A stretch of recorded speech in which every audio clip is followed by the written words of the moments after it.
समोर बघा, समोर सगळे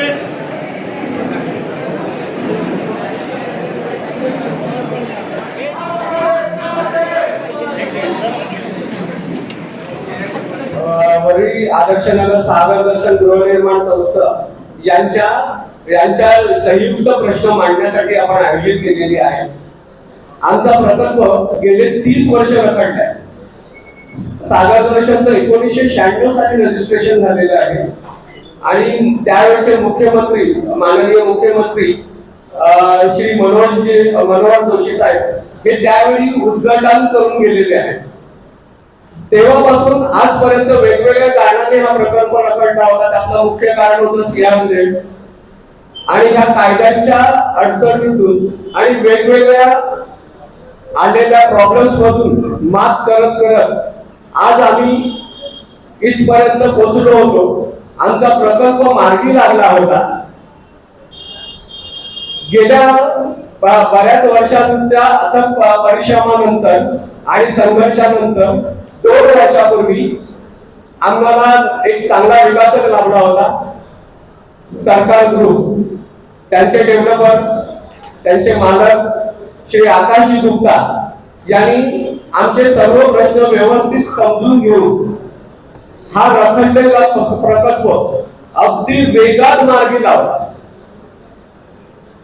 2 वर्षापूर्वी आम्ही त्यांना अपॉइंट केलं होतं आणि त्याच्यानंतर त्यांनी वेगवेगळ्या परमिशन वरती 1 वर्षामध्ये काम केलं आणि बरोबर गेल्या डिसेंबरला 1 वर्षापूर्वी आमच्या प्रत्यक्षात साईटवरती कामाला सुरुवात झाली. काम अतिशय वेगाने चालू होतं. तुफान स्पीडला काम चालू होतं आणि तेच काम चालू असताना क्वालिटी मध्ये अजिबात कुठेही कॉम्प्रोमाइज केलेलं नव्हतं, याची आम्ही तुम्हाला ग्वाही देतो. एवढं सगळं होत असताना, सगळं काही सुरळीत चालू असताना गेल्या ऑक्टोबर मध्ये आमचं प्री कंप्लिशनचं काम कंप्लीट झालं. प्री कंप्लिशनचं काम कंप्लीट झाल्यानंतर 2 महिन्यापूर्वी आम्ही प्लीज साठी पुढच्या परमिशन साठी अप्लाय केलं. प्लीज चेकिंग आणि त्याच्यानंतर पुढच्या परमिशन साठी अप्लाय केलं होतं. परंतु गेल्या 2 महिन्यांपासून SRA कडून याबाबत चालढकल करण्यात येते. आम्हाला पुढच्या परमिशन मिळाल्याच नाही. पण त्याहीपेक्षा भयानक गोष्ट म्हणजे हा प्रकल्प मार्गी लावण्यासाठी आम्हाला अत्यंत मोलाची साथ देणारे जे विकासक आहेत आमचे आकाशजी गुप्ता साहेब, त्यांना या प्रकल्पातून बाजूला करण्याचं कटकारस्थान चालू आहे. आणि हा फक्त कटकारस्थान आमच्या प्रोजेक्ट पुरतच नाही, तर बाकीच्या उरलेल्या आणखीही 2 प्रोजेक्ट बाबत चालू आहे. आणि अचानकपणे SRA कडून 13 जूनची नोटीस पाठवण्यात आली. थोडक्यात सांगतो, 13 जूनची नोटीस केव्हा पाठवली जाते? 13 जूनची नोटीस जर आम्ही कंप्लेंट केली, म्हणजे झोपडपट्टी धारकांनी कंप्लेंट केली, कमिटीने कंप्लेंट केली की विकासकाने रहिवाशांना वाऱ्यावर सोडलं आहे, प्रकल्प जाणून बुजून रखडवला आहे किंवा आणखी कोणत्याही प्रकारची दिरंगाई प्रकल्पाबाबत होत आहे, असं जर आम्ही शासनाला कळवलं तर त्याबाबत 13 जूनची नोटीस काढून आम्हाला हिअरिंग साठी SRAच्या ऑफिस मध्ये बोलावलं जातं. तिथे प्रत्यक्षात CEO साहेबांसमोर याची सुनावणी होते. जर त्यामध्ये असं सिद्ध झालं की डेव्हलपरने म्हणजे विकासकाने जाणून बुजून प्रकल्प रखडवलाय, तर या बाबतीमध्ये कायदेशीरपणे नोटीस देऊन त्या डेव्हलपरला बाजूला केलं जातं आणि नवीन डेव्हलपर अपॉइंट केला जातो. पण अशा यामध्ये या पूर्ण प्रकरणामध्ये कुठल्याही प्रकारचं असं काही सबब नसताना ना आमच्याकडून कंप्लेंट केली आहे आणि प्रोजेक्टचं काम अगदी सुरळीतपणे आणि वेगाने चालू असताना सुद्धा जर आमच्या विकासकाला या प्रकल्पातून बाजूला करण्याचं जर कारस्थान केलं जात आहे, तर ते कारस्थान कशासाठी आहे हे न कळले ते सगळे लोक दुर्बळ नाही. आणि यासाठी जे SRA CEO साहेब आहेत श्री महेंद्र कल्याणकर साहेब, त्यांची याबाबतची भूमिका फार संदिग्ध आहे आणि ती आम्हाला वेळोवेळी कळून येते. यापूर्वी 2 वेळा आम्हाला सुनावणीसाठी बोलावलं होतं आणि ती सुनावणी झाली नाही. आणि आमच्या विकासकाला आमच्या प्रकल्पामधून काय याची चौकशी आमची मागणी आहे की माननीय मुख्यमंत्र्यांनी करावी आणि याबाबतची जागरूकता आणण्यासाठी आणि आमचं म्हणणं शासनापर्यंत पोहोचवण्यासाठी आम्ही पत्रकार परिषद घेतली होती. कारण हा प्रश्न जवळपास 9,000 लोकांचा प्रश्न आहे, बेघर होण्याचा प्रश्न आहे.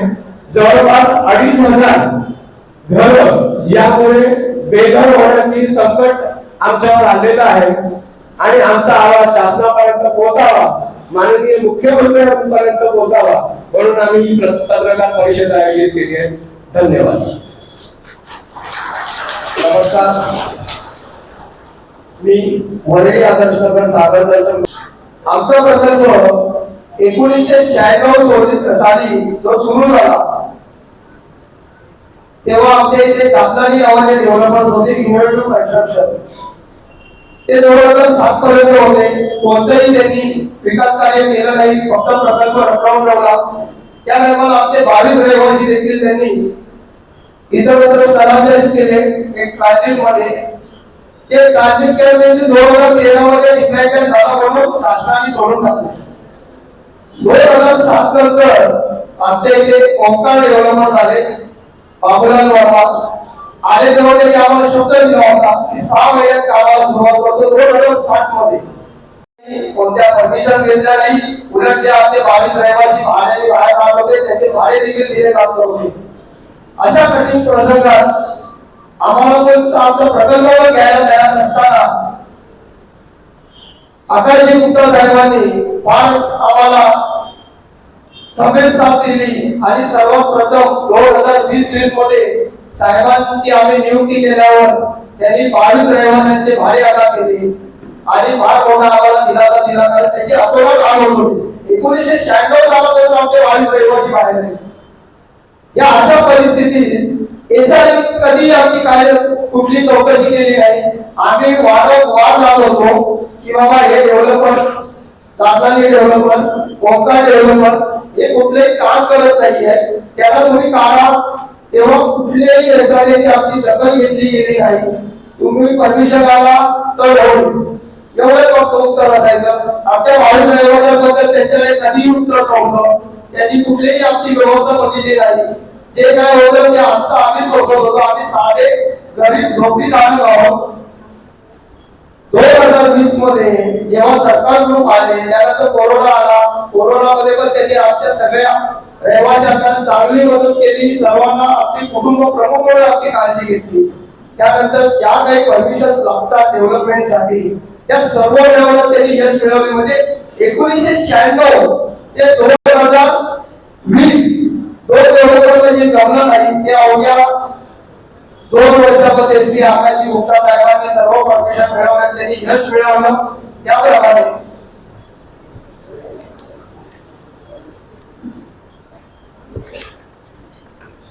10 मे 2023 मध्ये सर्व परमिशन आम्हाला एसआरएने एलओआय दिला आहे. हे एसआरएचा आहे. 10 मे 2023 मध्ये एलओआय आला. त्यामध्ये ज्या काही कंडिशन्स होत्या त्या कंप्लीट केल्यानंतर आम्हाला 25 जुलै 2024 मध्ये आयोए दिला गेला. आयोए दिल्यानंतर आम्ही आमच्या इथे ज्या काही झोपड्या होत्या त्या या सर्व परमिशन साहेबांनी आम्हाला दाखवल्या. सर्व ट्रान्सपरन्सी मध्ये दाखवलं. त्यानंतर आम्ही पूर्ण प्लॉट खाली करून प्लॉट विकासकांच्या ताब्यात दिला.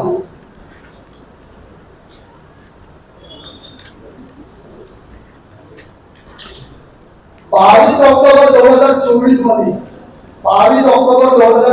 मध्ये एसआरएने आम्हाला बांधकाम सुरू करण्यासाठी सीसी दिली. ही ब्लिंक सीसी आहे.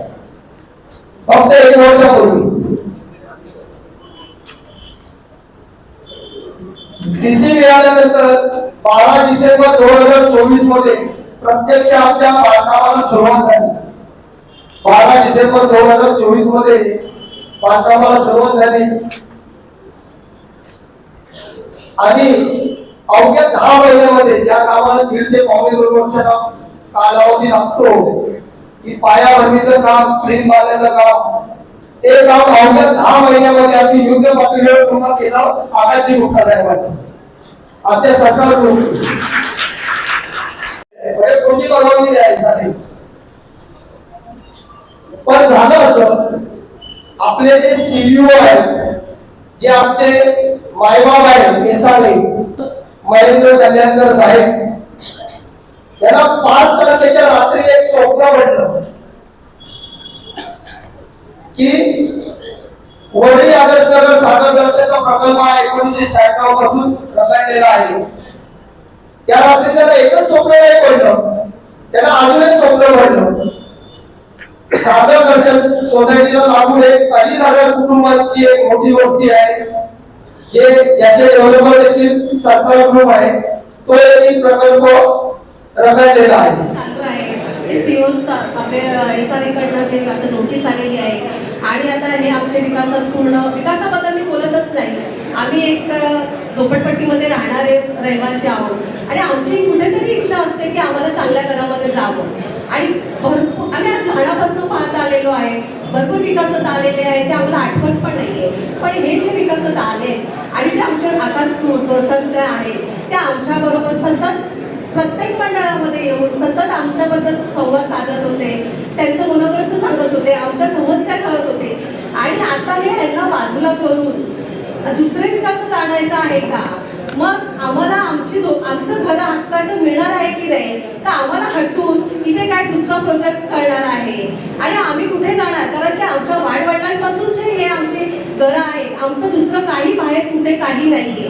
आणि हे आमचे विकासच नाहीये, तर आमचा त्यांच्यावरती पूर्ण विश्वास आहे की आज 3 वर्ष ते आमच्यावर सतत प्रत्येकाशी संवाद करून, आम्ही त्यांच्याशी बोलून, प्रत्येक ठिकाणी मिटिंग घेऊन आम्ही त्यांचं मनोगत ऐकायचो, आम्ही आमचं सांगायचो.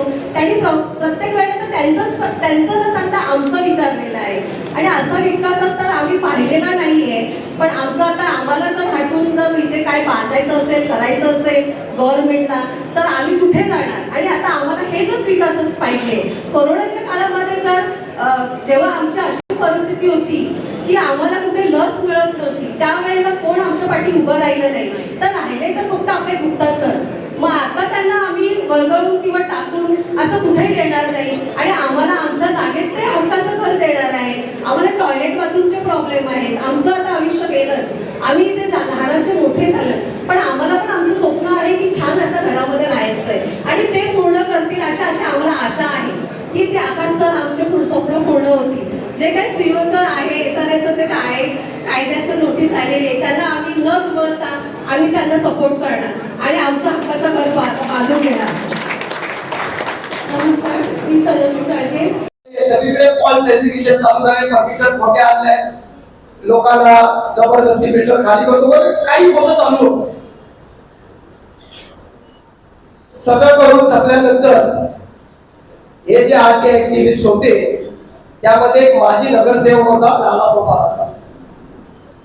त्यांनी आमच्या विकासकांना 10 कोटी रुपये दे, अन्यथा तुझा प्रोजेक्ट बंद पडतो, तुझ्या अनेक ठिकाणी तक्रारी करून आम्ही प्रोजेक्ट बंद पाडू आणि तुला जीवे मारू अशी धमकी दिली. या सगळ्या त्रासाला कंटाळून 1 फेब्रुवारी 2025 मध्ये याच वर्षात नवगड पोलीस ठाणे येथे साहेबांनी गुन्हा दाखल केला आणि त्या खंडणीची रक्कम घेताना 4ही आरोपींना रंगेहात पकडलं गेलं. पोलिसांनी जेव्हा या प्रकरणाचा सखोल तपास केला, तेव्हा त्यांच्या हे लक्षात आलं की हे प्रकरण नुसतं खंडणीचं नसून हा प्रोजेक्ट हायजॅक करण्याचा प्रकार होता, काही बिल्डर याच्या मागे होते. हे पुढे जाऊन पोलीस तपासात आलेला आहे.